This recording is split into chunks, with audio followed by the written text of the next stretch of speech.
Hello guys, I'm Shanmugapriya, lecturer from SNS College of Allied Health Science. So today we are going to continue with the topic membranes, as we have already seen about the types of tissues in previous classes, previous sessions. So here we are going to see about membranes.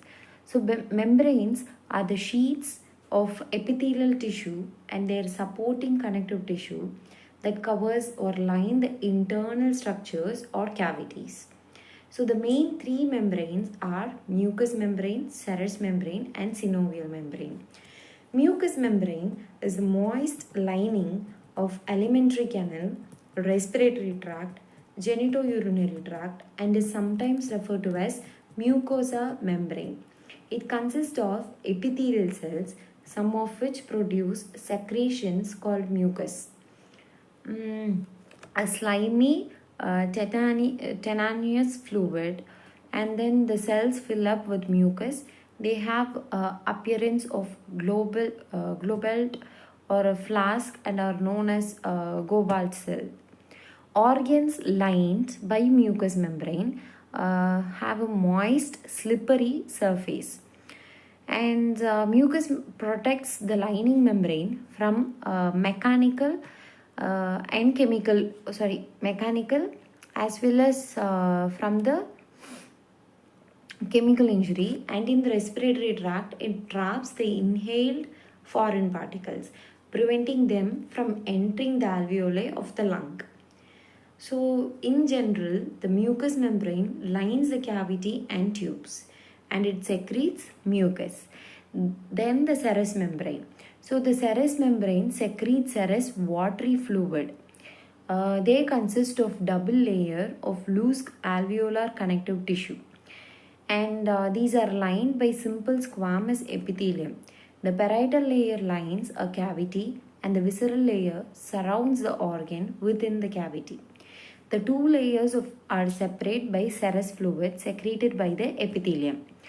There are three sites where the serous membrane are found: the pleura lining the thoracic cavity surrounding the lungs, and then the pericardium lining the pericardial cavity and surrounding the heart. Then the peritoneum lining the abdominal cavity and surrounds the abdominal organs.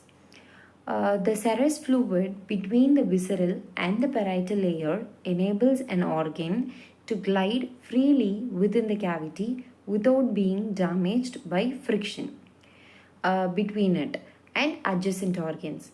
For example, the heart changes its shape and size during each beat, and friction damage is prevented by the adjustments of the pericardium and its serous fluid.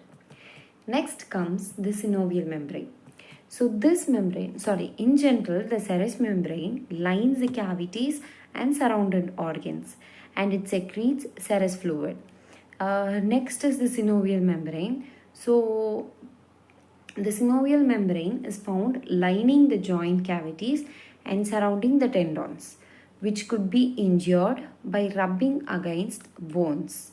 Example, over the wrist joint, made up of a layer of fine flattened epithelial cells on a layer of delicate connective tissue.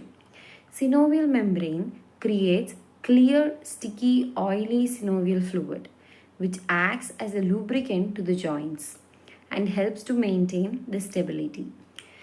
So in this previous maybe it is 6 to 7 classes, we have covered the topic animal tissues. In that we have seen about the definition of tissue, and then the types of tissues like epithelial, connective tissues, and muscular tissue, nervous tissue, etc.